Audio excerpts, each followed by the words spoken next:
We were also told, and this is an amazing thing, I mean, an incredible thing, they told us that by the year 2000, that Christianity would be extinct in the Soviet Union.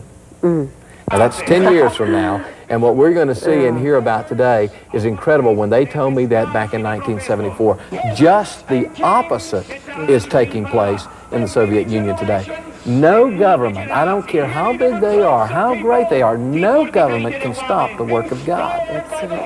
These are incredible historical days in which we are living.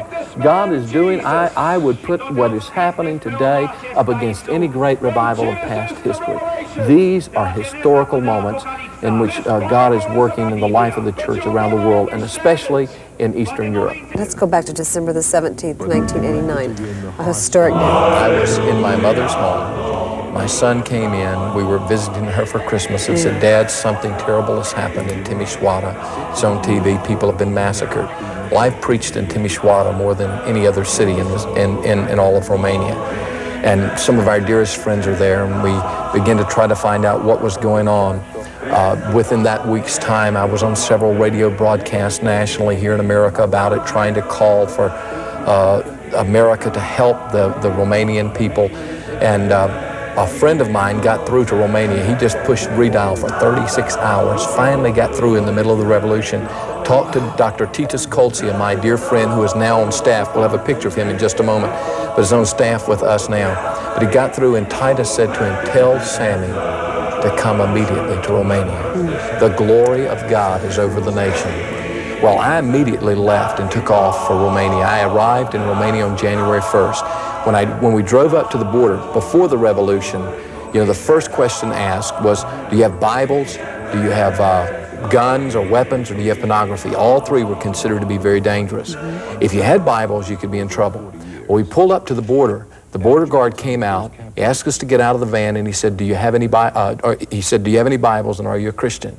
And I thought, oh no, here we go again. And I said, yes, I am a Christian. And he threw his arms open wide and said, welcome to Romania. I didn't know it, but my friend Titus had been elected to the new government, transitional government. He came running out. He was in the customs building. He came running out. We hugged, embraced. We prayed right there and gave glory to God in that almost same spot that I had been kicked out before. And I began to go throughout the nation, and I recognized a hunger immediately. And God gripped my heart with something. I'd like to just show everyone here that it just gripped my heart. I have here a flag. This is a Romanian flag. This comes from the mayor's office of the city of Galați. Oh, really? They gave me this as a remembrance of what we have done in Romania here. And you can see right here is a hole in the middle of the Romanian flag. Now, all over the country, you saw these flags flying from buildings with the hole in it. And you can see at the top just a little bit the star there that was cut out. That what they cut out was the symbol of communism. And this flag speaks volumes about what is happening in Romania. The whole society has rejected communism. But what gripped my heart was this. I said, you know, something is going to replace the hole in this flag. The only question is, what is going to replace it? Is it going to be the pornography people? Is it going to be the occults? Is it going to be materialism or humanism? What's going to replace that hole? Titus and I had long discussions. He said, Sammy, our nation is in a political crisis, but greater than that is an ideological and moral crisis. We must do something to reach the nation with the gospel.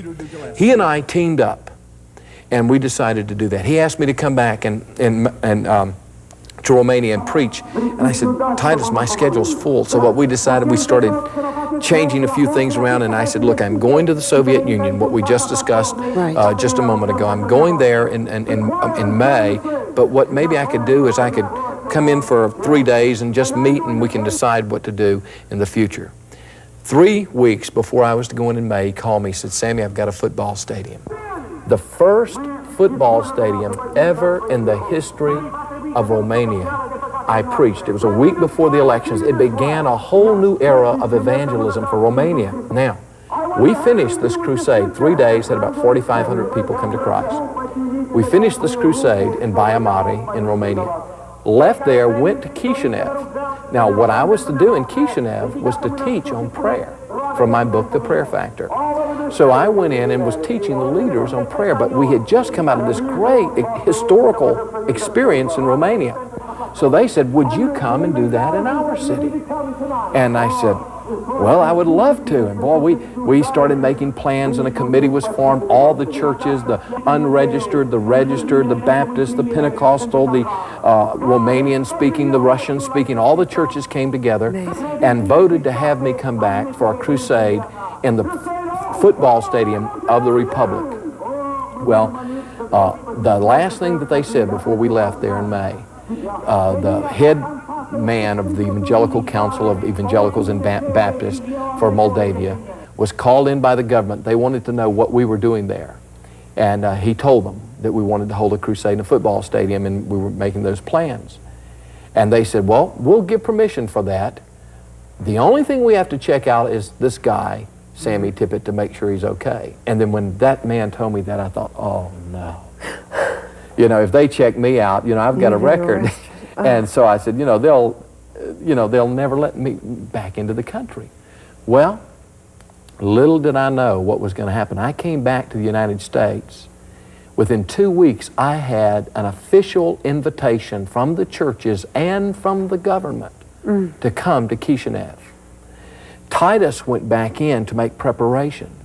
When he went in, he met with the mayor, the city council, the government officials. They gave us the football stadium. They said, we want to make sure if this American comes over to preach that there's lots of people in the stadium, so we want to give you the TV to cover this thing. Wow. We couldn't believe this. So, you know, they were saying all these things. Well, then Titus said, Sammy, we ought to present, could be a one-time and a lifetime opportunity. We need to present the gospel to every person in the city through literature. And I said, how are we going to do that, Titus?